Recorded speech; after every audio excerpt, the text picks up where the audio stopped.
And before I start, I must thank the College of General Practitioners, particularly from Santander Pereira, for giving me this opportunity. And of course, I have to admit that I have been given a very daunting task, covering dermatological infections within the period of 1 hour.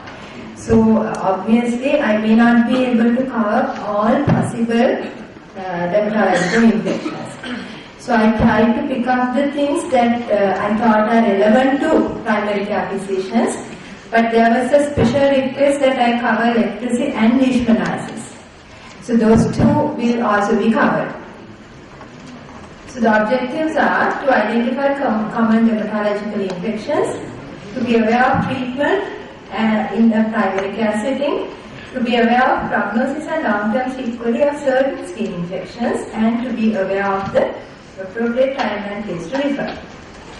So there are 4 major types of infections: bacterial, viral, fungal and parasitic. Out of the numerous bacterial infections, I will be covering mostly impetigo, folliculitis and leprosy. So we start with impetigo. It's a superficial infection due to either staphylococci or streptococci. There are 2 types: bullous impetigo, which is mostly due to staph, and non-bullous impetigo due to either staph or streptococcus.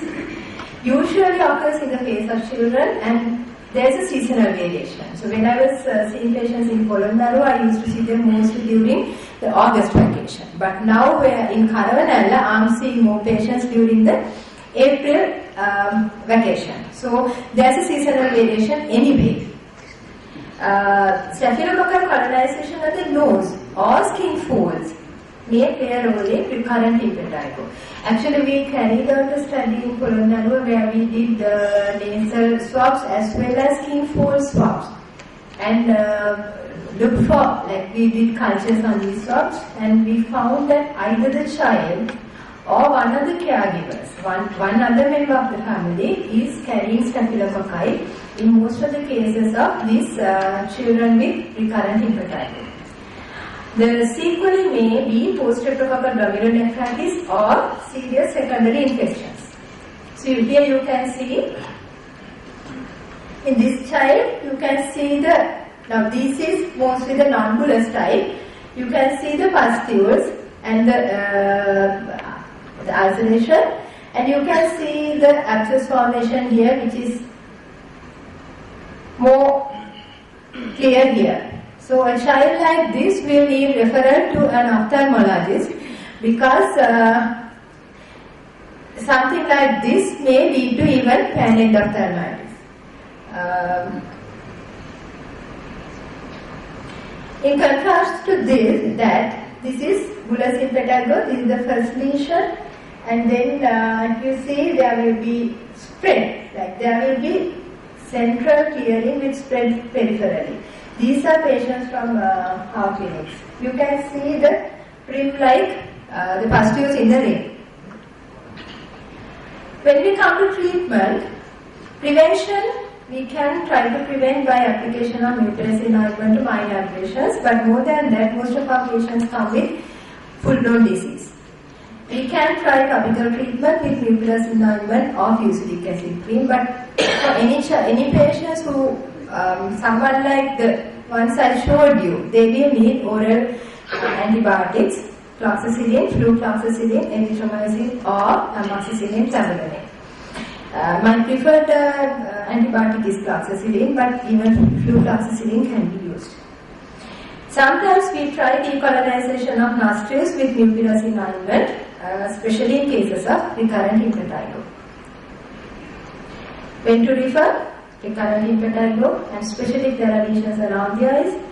If there is poor response to antibiotic therapy, remember we need to think even about MRSA if there is poor response to antibiotics, and also if there is abscess formation, they need incision and drainage. Just in passing, we will talk about folliculitis. You can see that there are discrete pustular lesions around the follicles. Acute lesions may follow minor injury, abrasion or a topical steroid therapy, but chronic folliculitis, mostly in the legs, is a troublesome condition which goes on until there is scarring and there is scarring alopecia, which is a very difficult condition to treat. Leprosy. Now you may be surprised to hear that there are approximately 2,200 new cases every year. This is in a country where we thought leprosy has been eliminated. The problem is with the word elimination because in public health terms, elimination means prevalence of the disease be less than 1 per 10,000 population. So that is the point prevalence. Therefore, in effect, elimination means elimination as a public health problem, not the elimination of the disease. But when we use this word, doctors as well as the general population think the disease is no longer there. Therefore, now our main problem is doctors in a primary care setting don't think of leprosy as a differential diagnosis. Because you are the people who should be referring these patients, because they will first present to the general practitioner rather than to the dermatologist. So we will go through the clinical presentations, right? The first one is hypopigmented anesthetic patch. Here you can see in the hand of this young girl, there is obviously hypopigmented patch with the raised red border. Actually, she had complete loss of sensation and loss of finger pulp in her middle finger. More larger lesion. Again, you can see the border. Or something like this, which is not very clear. The hypopigmentation is there, but it's not very well demarcated. And what's this structure? It's a thickened peripheral nerve. It's not a major nerve trunk. It's a thickened peripheral nerve in the vicinity of the lesion. And also remember, the leprosy bacillus prefers the cooler areas of the body. Therefore, the back of the elbow is a very common site. There are two disadvantages of having a patch in the back of the elbow. You never see the patch. The patient never sees the patch. Because it's very difficult to see the back of your elbow. Secondly, a patch on the back of the elbow will be sitting right on top of the ulnar nerve. Therefore, their chances of developing an ulnar neuropathy or a frank ulnar nerve palsy are very high. Therefore, you have to be very careful if somebody says that there is numbness or a dryness in the back of the elbow. And remember, leprosy patches can be very large. Can you see this? This is the outline of this patch. So the whole back is involved. So in your clinic, if you ask the patient to just raise the shirt, he will do it up to this level and you will never see that edge. And you won't appreciate that there is a patch because the whole thing is, the pigmentation is uniform. And here also you can see it involves one half of the abdomen. Or even the lesions could even be erythematous. The second presentation could be multiple hypopigmented patches. This is not a very good slide, but this is the only one I could find. You can see here there are several patches, like maybe 50 patches. The differential diagnosis here is the common thing, pityriasis versicolor. And the other trick is these patches may not be having sensory impairment. Then we get plaques and nodules. This lesion, which resembles a uldu vade or a donut, is characteristic of borderline forms of leprosy. But in addition, you can see these papules, nodules. Now this is a plaque. And this lady, you can see hundreds of plaques. And even in this patient, if you look at an individual lesion, it has this donut type of appearance. Or else you can have this sort of quite symmetrical plaque lesions. None of these lesions will have sensory impairment. So, if you were not seeing this in the context of a lecture on leprosy, would you think of leprosy? Right? And especially this lady has been treated by a physician with steroids and antihistamines, thinking of urticaria. Because if you look at one of these lesions, that might look like urticaria. But remember, urticaria is itchy, and urticaria by definition lasts less than 24 hours. But if you take one of these lesions, this may have been there for more than 3 months. These patients also may have associated peripheral neuropathy. Facial change. You can see this man was only about 48, but you can see that he has no eyebrows. And also on the front view, it looks as if he has nasal bridge collapse as well, but there was no nasal bridge collapse here. But you can see that there is much change. The face is anyway more infiltrated. It looks fuller. Okay? And this thing, they have sometimes nodules in the chin. Okay? And yellow nodules. Now this is an extreme case of yellow nodules or nodules in the chin. Like all these are usually teeming with bacilli. So these are people who can infect so many others before they are being diagnosed. Then we come to thickened peripheral nerves. You can see the two common nerves that we see are great auricular, or sometimes any other cervical nerves also may be affected. And you can see the patch here. If you didn't look at the neck, you may have given him some topical antifungal and sent him off, because there is some scaling as well. Okay? And you can also see the thickened great auricular nerve here, and this is the biopsy site where he had a small hypopigmented patch. But remember, we remember only great auricular, ulnar and the common peroneal. But there is a list of nerves that you may be able to palpate.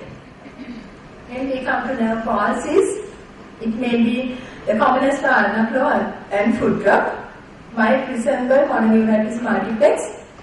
But if there is a thickened tender nerve, it's supportive of leprosy. Peripheral neuropathy and trophic ulcers, especially in a young person whose blood sugar is normal. Sometimes they may present with skin changes and facial changes many years later. Sometimes they may present in reaction. These are immunological phenomena. I am not going into the details, but remember, if somebody presents with, especially a young person, has features of a peripheral neuropathy, numbness of the hands and feet, and also swelling, which sometimes even resembles generalized edema. Now, if you had a look at her hands, her feet were the same, you would think that this is a medical case. You would investigate for generalized edema. But if you look at her face carefully, can you see that there are areas of normal looking skin? At the same time, you get this rather swollen nose. This is a single patch which is inflamed, and also you can see the nodules here and here. So if you look at the face, you would never think of anything else but leprosy. So the features of type 1 reaction are inflammation of existing lesions plus neuritis. So neuritis is the main problem here with the type 1 reaction. In contrast, type 2 or erythema nodosum leprosum reactions, you get these painful tender nodules which resemble erythema nodosum, but they can occur anywhere, in contrast to erythema nodosum, which occurs usually in the shins. In addition, it may be a systemic illness with fever, constitutional symptoms, joint symptoms, and you can see the dactylitis here. Okay. So I just went through a few clinical presentations. So you know that leprosy can present in so many different ways, not just the hypopigmented anesthetic patch that we remember. I just ran through how we treat. We classify into either paucibacillary or multibacillary disease. Paucibacillary leprosy is treated with 2 drugs. This is the adult pack, this is the child pack from 10 to 14 years of age. We give this 6 of these packs which last for 24 weeks. Multibacillary leprosy, this is the adult pack, this is the child pack.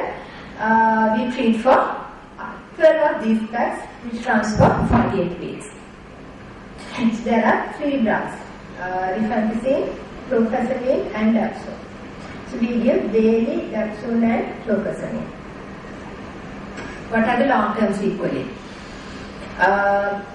One thing you have to remember is if someone has been treated for leprosy and released from treatment, and then if they come and present to you with nerve impairment or nodules with fever, please think of leprosy again, because these reactions may occur even after you stop the treatment. Therefore, they might present to a GP as like if they develop the reaction as for the first time after release from treatment.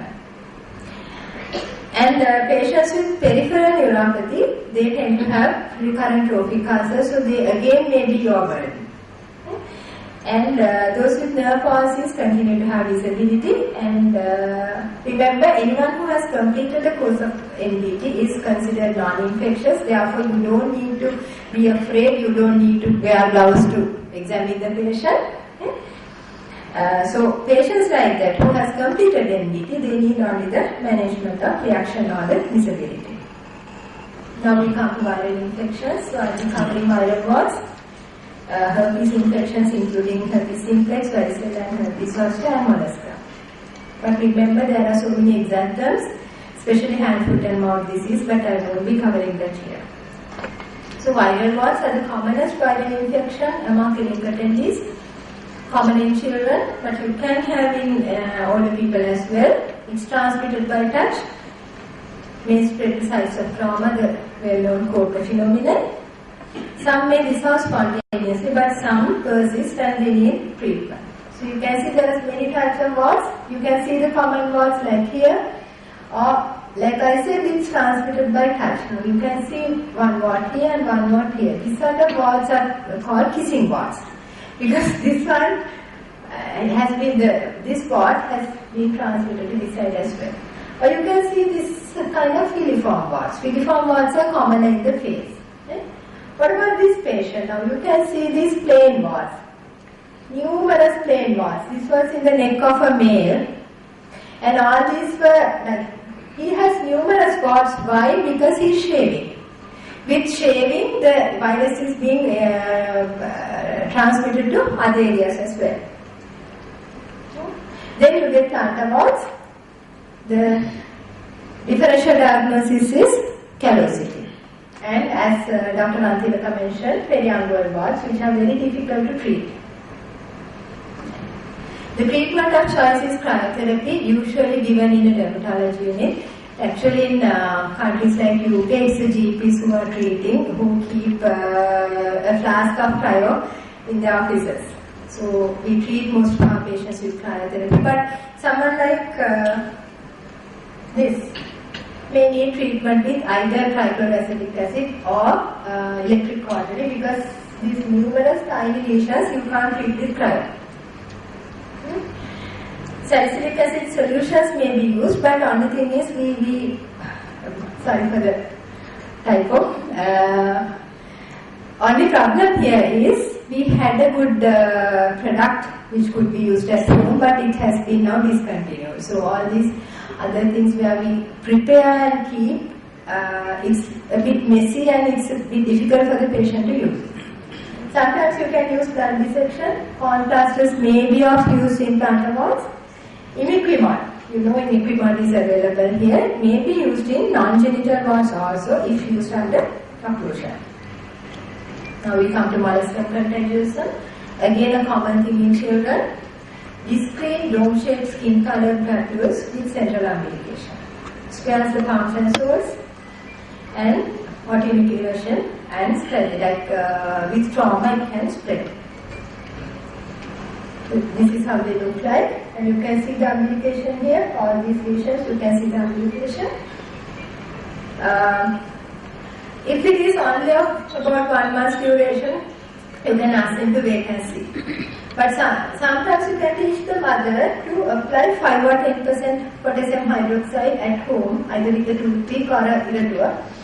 Until the lesions become black in color, they can daily apply, which is an easier method, because if you try to do it in the clinic, the child might get scared and then it may be difficult to do it, but the mother can do it while the child is sleeping. In our clinics, we try DC application and also curettage or cryotherapy.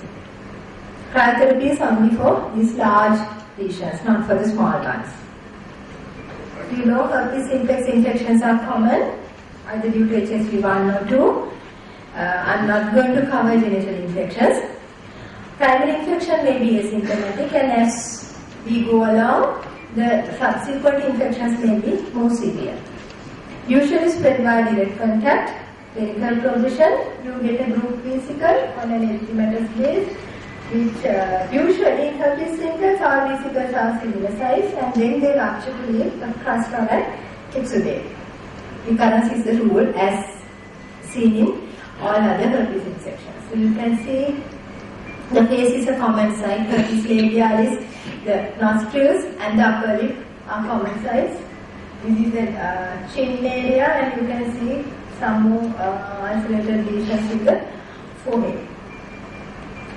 Oral esophageal doses will differ with type of infection, whether it is a primary infection or a recurrence. So my advice is always refer the BLF before you prescribe, because it has to be the correct dosage. Frequent recurrences may be treated with suppressive therapy. Herpes zoster, I know all of you know this, but I'm just mentioning it for the sake of completeness. There's a pre-eruptive pain, itching, burning. But remember the history, because sometimes the lesions may not be typical. Okay? Burning localized to a dermatome might precede the eruption by several days, and then the eruption begins with redness and then clustered vesicles of varying sizes. Then they umbilicate and cluster.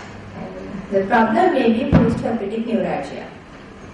So you can see here, in this lady, she had a earache before this thing started. You can see the swelling as well as vesicle formation here, and also in the neck in the same patient.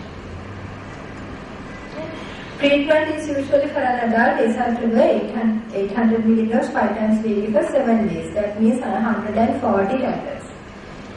For pediatric doses, of course, even the dosage interval is different. Therefore, please refer to BMI. Okay? You can use things like amitriptyline, gabapentin or pregabalin for the neuralgic pain. We come to fungal infections. So the common things are dermatophytosis, candidiasis and pityriasis versicolor. So pityriasis versicolor is, I think, by far the commonest thing due to yeast. Malassezia furfur is part of the normal flora. Therefore, some people, they are affected for life. It's very difficult to eradicate. And even if you cure, the recurrence rate is very high. Remember, these are mostly seen in the trunk. You see, as opposed to these hypopigmented patches, you can see hyperpigmented ones as well. So, just don't think that because the lesion is hyperpigmented, but you can appreciate the fact that there is a fine scale on top, which is actually the diagnostic feature. The cure is difficult. Topically, you can try azoles. Sometimes, if they have extensive disease, we try shampoos and lotions. Or if there are only a few lesions, you can escape with a cream. Even Whitfield's ointment can be effective. We try citrulline sulfide and zinc-parithione as well. Orally, itraconazole is a safer alternative to ketoconazole, which is actually being dispensed even by the pharmacy people. But remember, all these drugs are hepatotoxic, so I would be very careful to use oral ketoconazole. But remember, busulfan has no place because it has no action against yeasts, as opposed to dermatophytes. These are caused by filamentous fungi. The fungus may be anthropophilic, that is only in man, or zoophilic, which comes from animals, or zoophilic, soil fungi. Can affect the skin, hair and nails, so I will be covering only the skin infections. So we name them differently according to the place affected. Tinea corporis and fascia, that's trunk and face. These are common presentations. Sometimes in the facial lesions you may not see the typical active edge. You can have lesions around ears. You can see here, but here of course you can see the active edge nicely. Okay? But lesions around the scalp and the ears are very common. But here you see that you can't see the active edge. Actually, I could appreciate the fact that it's a fungus only by looking at the patient at a distance. Not if if the patient is right next to you. Treatment, if you are using topical agents, they should be applied for a minimum of 4 weeks because most of these azoles are not fungicidal. They are only fungistatic. Therefore, if they just use it for 1 or 2 weeks, it will heal on top, but the fungus will grow. You can use any of these azoles like fluconazole, ketoconazole, or any of these creams. With field ointment even can be used, or topical terbinafine, which has more fungicidal effect. As for oral agents, you can use bisulfamine, itraconazole or fluconazole, and also oral terbinafine. But terbinafine is the more hepatotoxic drug out of all these. These are things we need to remember. Use them for a longer period. All oral antifungals can be hepatotoxic. All can have drug interactions, especially if a patient is on warfarin, and none of these should be used in pregnancy. So ask the patient whether there is a period of amenorrhea. And this is something we never think of. Like people will again go to a pharmacy and ask for if they have any groin itching, the pharmacist will dispense Glycerin 5-1 But remember, men should avoid fathering a child during and for 6 months after stopping bisulfamine. This is given there in the BNF in small print. Okay? So again, better to ask them about their plans for having expanding the family before you put them on bisulfamine. Better to check before you start, especially about drug interactions and maybe about duration also. What is tinea incognito?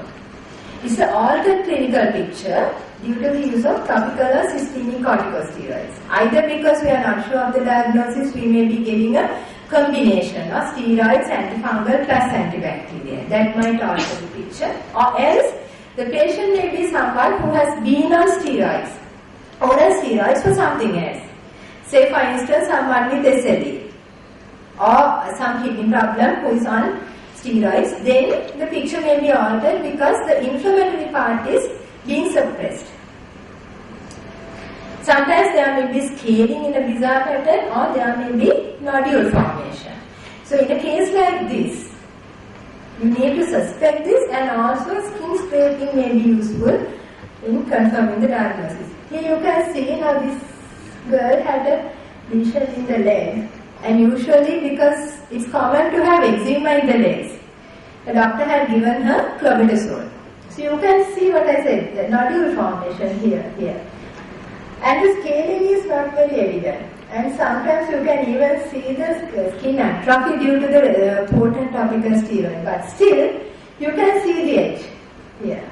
So she healed nicely with topical antifungals. Tinea pedis is again common, mostly in people who do wet work, mostly in toe wets. Treatment wise, again, sometimes it's not easy to apply creams in the toe wet. So lotions may be a better option, and sometimes they might need oral treatment as well. But remember, they need to avoid moisture, and they should be asked to dry their feet once they wash it. Because the feet are the one place which we do not dry after washing. Superficial candida infections can involve many sites like the mouth, the skin fold, the nails, genitalia, feet, anything. So here you can see the oral candida again here, and the trigo and candida nail infection. Right? Especially genital infection, vulvovaginitis and beryloprostatis, especially if a male comes with beryloprostatis, you have to exclude diabetes. Recently there was one male who came to me with a recurrent attack of prostatitis. The next week he came with the blood sugar 305. So that was the first presentation of diabetes. Right? In women actually it could be due to altered immunity, for instance for the use of oral contraceptive pill or use of potent antibiotics. So if the woman has the disease, the partner may be infected from the female partner. So it's very common for men to come with prostatitis where the wife is pregnant. So we need to treat both partners. Remember, just treating your index case is not enough. For treatment, you can use topical assault, specially vaginal tablets. You have a range of treatments, and you can use a single dose fluconazole or itraconazole. The last part of the presentation, parasitic infections and infestations. Again, I thought that you might laugh at me, but scabies is something which is very common and something which is mismanaged very frequently. Therefore, I thought I should discuss scabies in detail and cutaneous lavamygrans because it's of interest, and also like this is something very rewarding to treat and also to diagnose. And leishmaniasis mainly for the benefit of your colleagues who are from the periphery, and also like you might come across someone who has gone to a leishmanial area. Scabies, a highly contagious disease caused by Sarcoptes scabiei. Now I'm just going to talk about the non-genital scabies. Right? It can spread in households and environments with high frequency of intimate personal contact. The mites, now we know that it's highly contagious, but the thing is we think it should come out very quickly. I also went through this life cycle when I was preparing this, and then one day I realized it might take 1 month for the symptoms to manifest. Because the mice weigh only about 2 to 3 eggs. Contrary to popular belief that they might be laying thousands of eggs. And they need approximately 2 weeks to reach maturity. So first month, there may be few symptoms. So one person, the thing is that when you ask them for the history, contact history, they might not remember. Somebody with scabies must have stayed at the house 1 or 2 months ago. And you might manifest with the disease sometime later. And remember, mice can survive in the environment for several days. Therefore, the management of 4 months is also important. Nocturnal itch is the main symptom.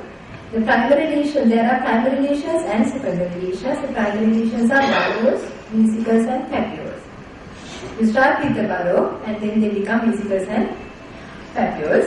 Secondary lesions are excoriations due to scratching, and then secondary infection, pustules and synodules, especially in the genital area. Infants may have palmoplantar head and neck involvement. Usually adults don't have head and neck involvement. Can be clustered within families. And these are the typical sites. You can see now, we all know about the web spaces. But what are the other sites? Now, even in this one it's not shown, but the front of the wrist is a common site. And around the knees, genitalia, skin folds. In women, around the nipples is a common site. And the waist and the buttock. So these are the sites you have to look at.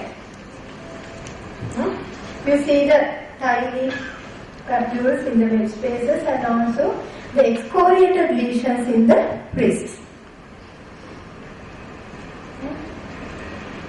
Remember, Indian is no longer licensed in Sri Lanka, but even now we see patients being treated with Indian. So on this side I am trying to tell you the general things. All contacts should be treated.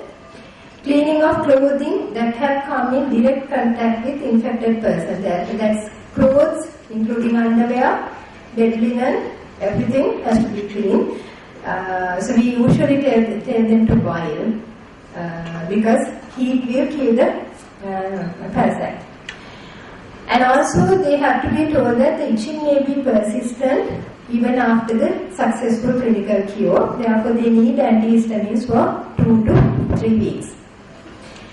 Permethrin cream is the actually the best treatment because it's less messy and it's very easy for the patient to apply. So I'm going into all the details because actually you have to tell all these details to your patient if you expect a cure.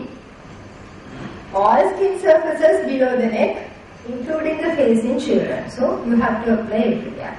A 30-gram tube is adequate for an adult for a single day application.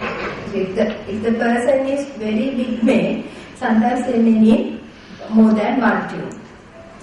Application on the hands, including the undersurface of the nails, because you scratch with your nails. Therefore, you have to apply here. And one thing is, usually when we apply something on our body, we tend to wash our hands. So that also you have to tell the patient, don't wash your hands.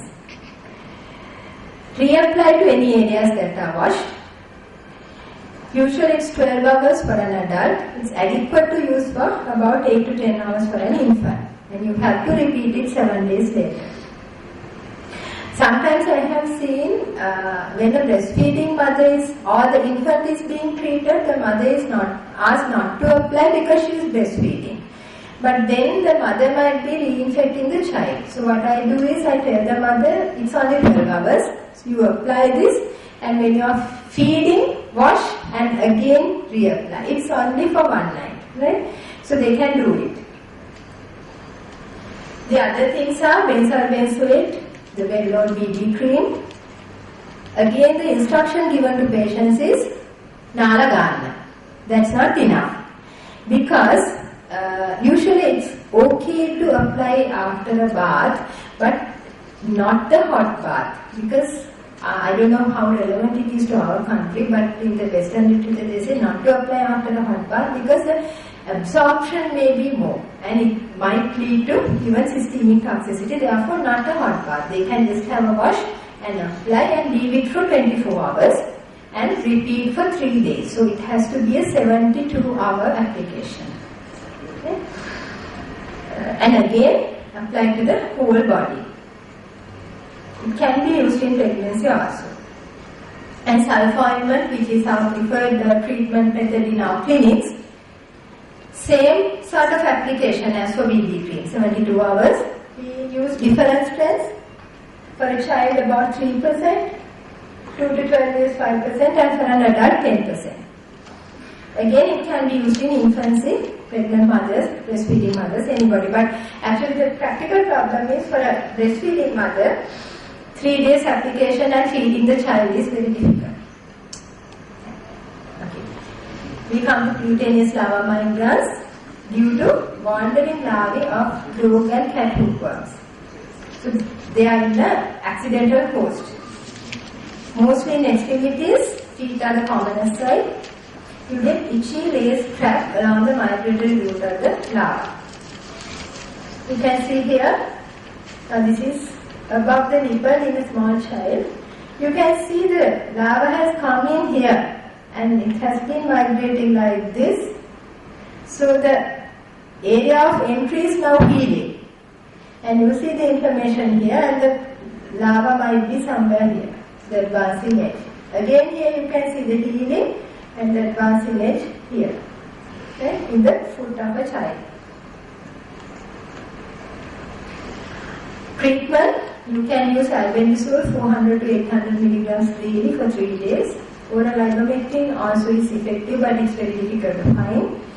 And you need to manage secondary infection because it's very common. This is very, very itchy. And secondary infection is common. So you need to control the itch as well with antihistamines. And also you need to advise them on avoidance of exposure. The last topic, cutaneous leishmaniasis.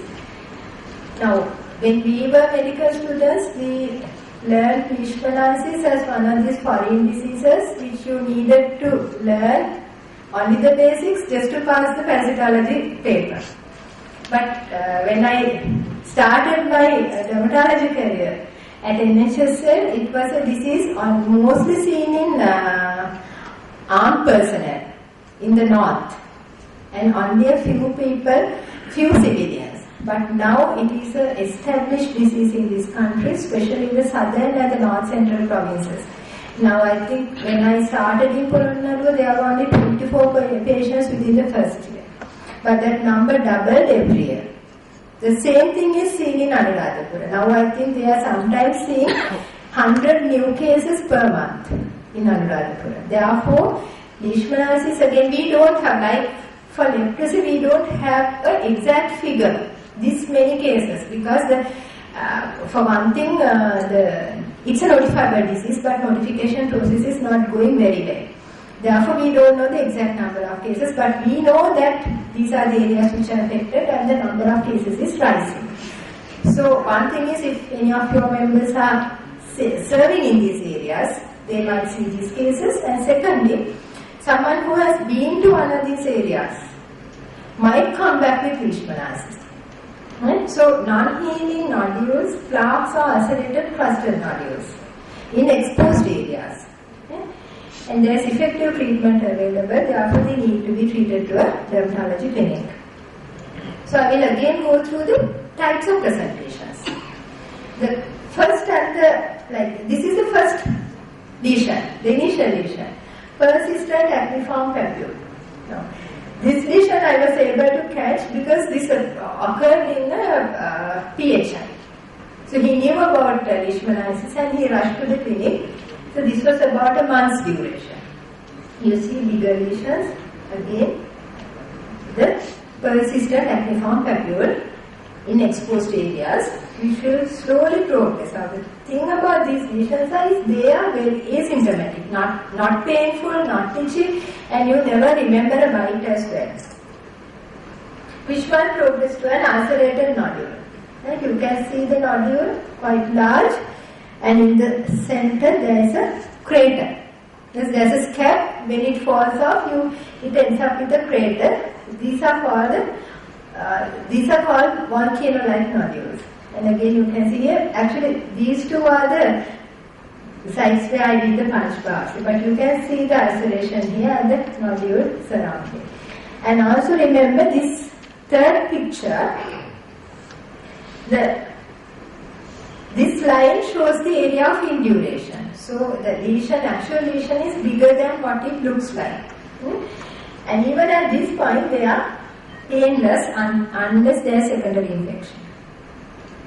Or else you can have plaques. And one thing I have noticed is plaques are commonly in the faces. And these are very, very difficult to treat. You can see this here. Sorry. You can see the plaque here on the bridge of the nose, and again here, same site. Okay? They may be either erythematous or skin color, or you may get a non-healing ulcer. So actually, the top lesion, I also didn't think of leishmaniasis. I had treated him with steroids for about a month, and when it didn't heal only, we thought about leishmaniasis, but this was positive for organisms. And also, these occur in the legs or forearms. The leprosy ulcers will occur in the palms and soles. Right? This is the most dreaded thing. Lesions around the orifices. And you can see eyes, nose, mouth, ears, everything can be affected. Now, all these are patients I saw in Polonnaruwa. Nothing is downloaded from the internet. So you can see how difficult it was for us to treat. This girl, can you see the lesions? There are 2 nodules here. Right? She actually came to the clinic for a photodermatitis-like eruption, which usually occurs when they have active leishmaniasis. Or something like this. Now, and again you can see the lesion here and a little bit of crusting here. Most of these patients need systemic therapy because it's very difficult to inject any of these lesions. How do you suspect leishmaniasis? When there are typical lesions, asymptomatic of a longer duration. And remember the epidemiology, Anuradhapura, Polonnaruwa, Naula, Matale Naula, and again in the south, mostly in the Tangala area, Tangala, Veerakettiya, that area, and Dikwala. 2 patients from southern, north central, northwestern and central provinces. Actually, northern province, we are still not sure about what's happening. I think it's common in Vavuniya area also, because I used to see a lot of these former FTT cadres who were brought to for rehabilitation in Velikanda. They had lesions which were acquired while they were in Vavuniya or Omanta. Therefore, it may be they are in the northern province as well. Or else a history of visits to such an area within the last year. And rarely there may be persons returning from the Middle East. Especially they may have multiple lesions.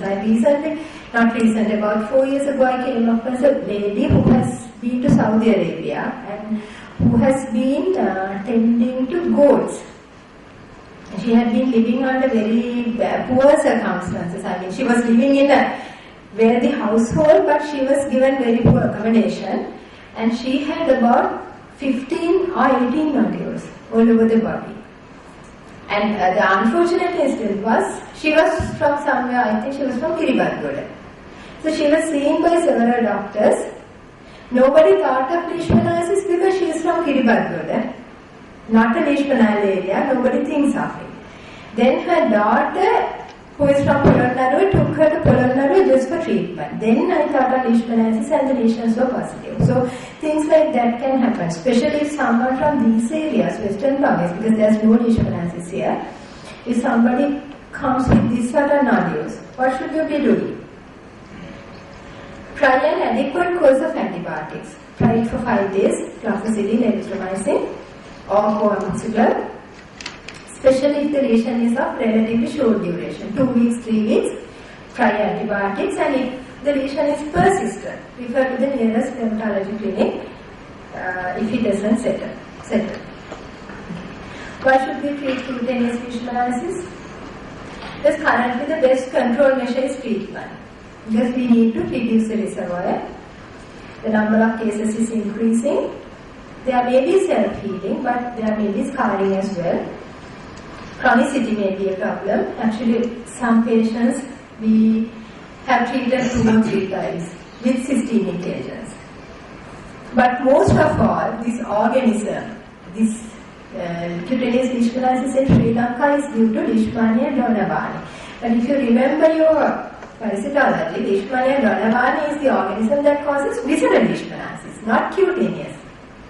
So ours is a unique organism to this country, which is more related to the Leishmania donovani causing visceral leishmaniasis in India, Bangladesh and Nepal. So this guy can cause visceral disease at any point. We have already had a few locally acquired cases of visceral leishmaniasis as well as mucocutaneous leishmaniasis. Therefore, this organism is, like we know very little about this organism, but we know that it can cause a lot of devastating effects, especially visceral leishmaniasis and mucocutaneous leishmaniasis. Therefore, because there is no effective vector control method and nobody wants to go and spray households and to have a DDT sort of disaster again. Therefore, at the moment, the only method of control is control of the disease. That's why we need to treat cutaneous leishmaniasis. So that's all.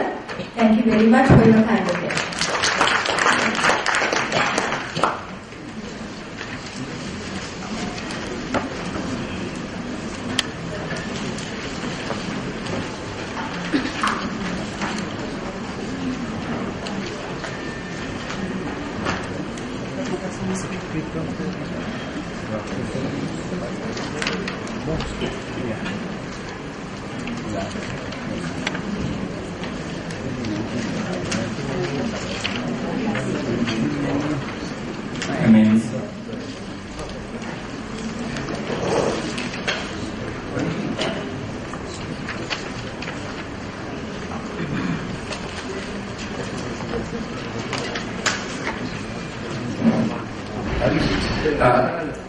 I read you. You spoke about leishmaniasis, no? Have you been any deaths in our country? No deaths due to cutaneous leishmaniasis. No deaths due to cutaneous disease. But there had been at least one death due to undiagnosed visceral leishmaniasis. Because they diagnosed at autopsy. Next Tuesday we are having a SNMA clinical meeting. And by the committee made some people, and the title of the symposium is Leishmania Killers, like tobacco killers. Then why were you so reluctant to speak about gentle warts? You spoke about everything but gentle warts. Why were you so shy about it? Not because I was shy of it. Yeah, but why were you just about I it? tried because in that case I avoided a lot of topics because of the time constraint. But we see lots of gentle warts in our practices. Yeah. They don't come to your That depends on where you are. maybe you see that gentle warts. I actually treat some cases in my clinic. Most of these cases we try trichloroacetic acid, or sometimes if they find it difficult to come to the clinic, even imiquimod, but not very commonly because it's quite expensive. At the moment, is not available in the country. What's that? Imiquimod is not available in the country at the moment. What's not available? Imiquimod. I asked already now, you said not to give isoflurane for a chap who's going to Bangladesh and 6 months time. I couldn't get why you should not use it. Sorry? Using isoflurane for a bath. It could be mutagenic. Sorry? It could be mutagenic, not only teratogenic. Yeah. It can mutate the sperms.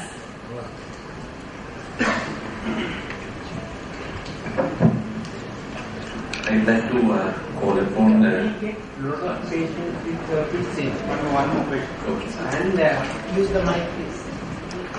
We get lot of patients with herpes simplex in the mouth. Yes. And once it is treated, but it appears, there is a notion that we should not treat it. Is it correct? Usually there is a notion that it has to be treated within the first 24 hours. But even now, then that is there even for chickenpox and herpes zoster, that you have to treat it within the first 24 hours. But I know that even you should start the treatment more than 2 or 3 days later. There is an effect.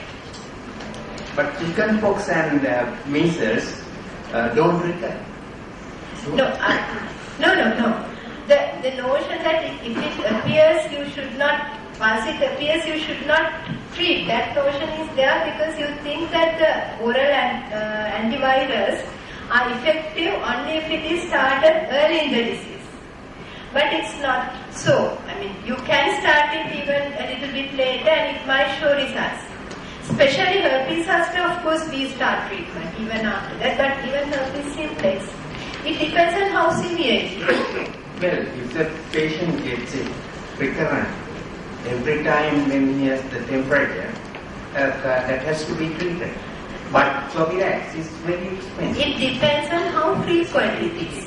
Sometimes we try topicals only, but actually I didn't go into all the details, but there is a cutoff where if you get, I think, more than 6 recurrences per year, they are put on suppressive therapy. A smaller dose of azacitidine.